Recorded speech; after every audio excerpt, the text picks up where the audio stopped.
Are you a night owl? Perhaps you're a couch potato. What about a wet blanket? A crybaby? A bad egg? Chicken? A social butterfly? Trust me, I'm not a fruitcake. In fact, some people think I'm a smart cookie.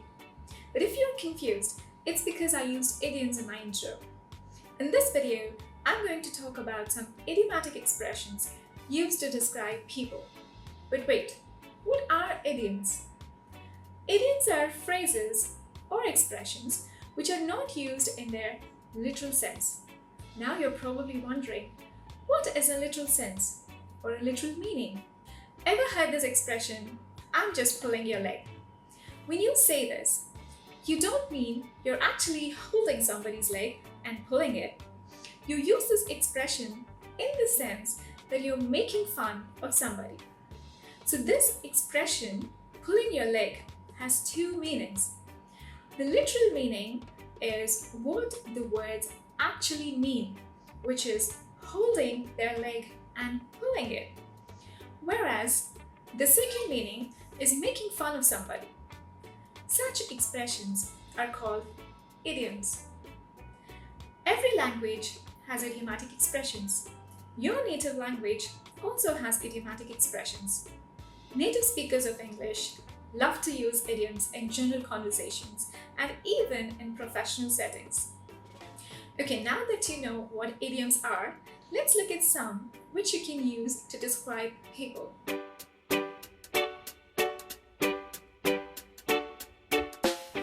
A couch potato.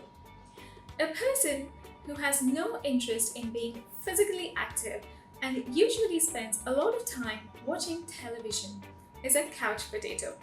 Someone who spends most of their day on the couch or a sofa or a bed watching TV is a couch potato. Do you know a couch potato? I think this COVID pandemic has turned a lot of us into couch potatoes for a little while. Bossy boots. Someone who likes to dominate other people and often tells them what to do. My brother is only a year younger to me, but he's always telling me, don't go here, don't go there, don't wear this, don't wear that.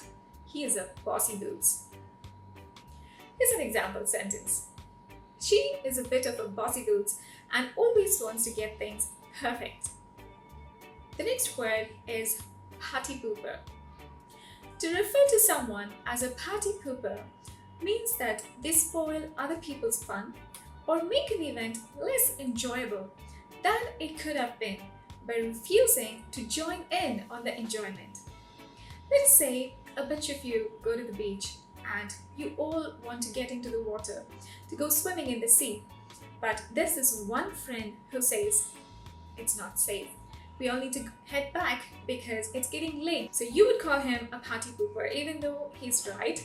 So someone who sticks to the rules, who stops you or himself from doing something, especially when you're planning something fun or exciting, is a party pooper.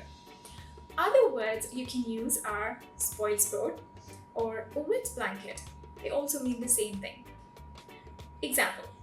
Do not invite John to the trip. The last time he came with us, he was a wet blanket and ruined all our fun. The next word is a fruitcake. A fruitcake is a crazy or eccentric person. If you refer to someone as a fruitcake, you mean he is completely insane or weird. It comes from the old British slang nutty as a fruitcake because a fruitcake has nuts in it, and we use nuts to mean crazy, like you're nuts for going swimming in such cold weather. So you can say that someone is nutty as a fruitcake or a fruitcake in short. Here's an example. A new neighbor is a fruitcake. He keeps talking about how aliens are going to kidnap him. Another word you can use is oddball. Someone who behaves strangely and acts weird can be called an oddball. The next word is a cheapskate. Someone who hates to spend money. Another word you can use is penny pincher. A penny pincher is also someone who hates to spend money. Another word is Scrooge. It's a reference to a character from the book Christmas Carol. So a cheapskate, a penny pincher, or a Scrooge is someone who does not like to spend money, a stingy person. Here's an example. It was his idea to go out for dinner, but he didn't even offer to pay. I can't believe what a cheapskate he is. The next word is crybaby. Someone who cries for no real reason. We also use this word for people who complain a lot. It's got nothing to do with babies. Someone who complains a lot or cries too much. She whined all the way back because she didn't get selected for the competition. She's a crybaby. The next word is a bad egg. A bad egg is someone who cannot be trusted, someone who does bad things frequently or is dishonest. Here's an example. My father wants me to stay away from the new recruit. Apparently, he's a bad egg and has been arrested twice. Another word you can use is troublemaker. A troublemaker is the same as a bad egg, someone who is constantly causing troubles for everybody around him. The next word is chicken. A chicken is someone who's not very brave, someone who is cowardly. For example, he's such a chicken. He's the only one in our group who didn't dive into the pool. This word can also be used as a verb. For example, you can say, he set out to tell her his feelings but chickened out at the last minute. So chicken out meaning he got scared at the last minute. The next word is a slave driver. A slave driver is someone who makes other people work really hard.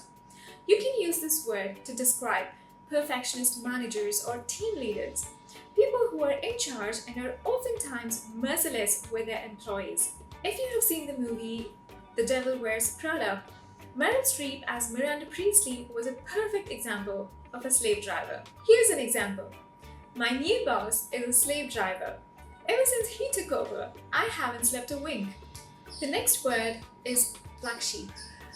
A black sheep is someone who doesn't fit in with the rest of the family members and is usually considered to be an embarrassment to the family. If everyone in the family is well educated and well settled except for one person who keeps failing or underperforming, you may call him the black sheep of the family.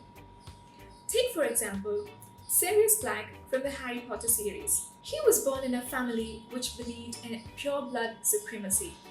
Sirius is the only one in his family who gets sorted into Gryffindor house instead of the Slytherin house. He also rejects his family's belief that only pure bloods should have access to magic.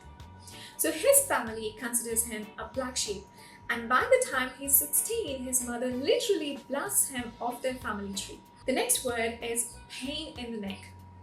This expression is used to refer to an annoying or irritating person. For example, I hope my cousin leaves soon. He's a pain in the neck. This expression can also be used to talk about annoying situations or things. For example, you can say, I find calculus to be a real pain in the neck. The next expression is know all or know it all. A person who acts as though they know everything and who disregards other people's opinions or suggestions. Here's an example. When I first met him, I thought he was an infuriating know-it-all. The next expression is a busybody. Someone who is too interested in other people's affairs. If you call someone a busybody, you disapprove of the way they keep interfering in your or other people's personal matters. A busybody is a nosy, meddling individual. Here's an example. My landlady is an annoying busybody who wants to know everything about whoever comes to visit me. The next expression is lazy bones, and it is used to refer to a lazy person. It's used to call someone lazy to their face, to address somebody. For example, you can say, let's go for a walk, you lazy bones, or wake up lazy bones and come help me. The next expression is snake in the grass. A person who deceives you. Someone who acts like your friend but is not really your friend. Here's an example. I started a business venture with my friend, but he turned out to be a snake in the grass. He took all my money and ran away. The next expression is half-wit. To call somebody a half-wit is to call them stupid or foolish. So clearly, it's an insult. Be careful when you use it. You can also use the word scatterbrained to mean the same thing. It is a little less insulting. If you refer to someone as scatterbrained, you mean they are often forgetful, inattentive, not very smart. There is another expression that you can use, which is not the brightest crayon in the box. It's a polite way of saying that someone is not very clever. He's not the brightest crayon in the box, means he's not very clever. Here's an example. I can't believe that the half-wit forgot to take his resume to the interview.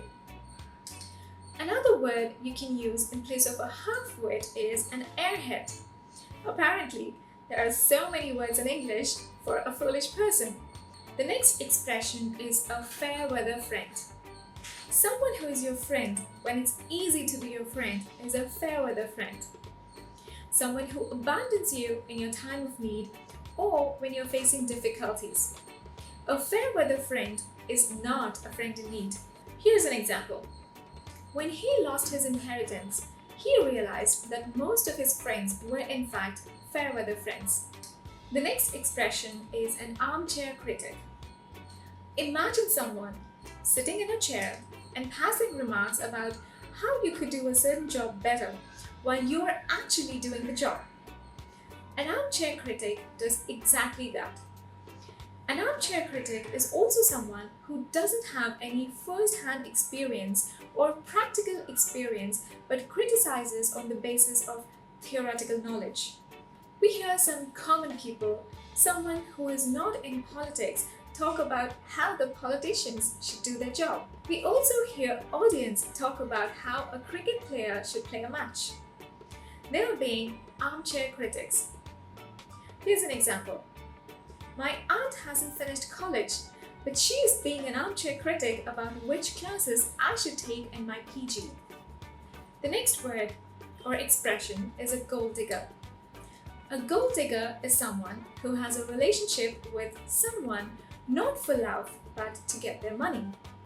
This term is more commonly associated with women who try to attract and get married to wealthy, successful men. Here's an example. I read a book about a young gold digger who dumps her boyfriend and marries his rich stepdad. The next expression is a slime ball. A terrible person, a disgusting, despicable person. Another variation is a sleazeball. Someone with a low moral character is also called a slimeball. Here's an example. Some slimeball posted obscene remarks on my social media. So all these idioms that I've covered so far carry a negative connotation. They are used to describe people or qualities in people you disapprove of. In the next video, I'm going to cover positive and neutral idioms. So stay tuned and consider subscribing if you haven't already. Thank you so much for watching. I'll see you in my next video. Bye!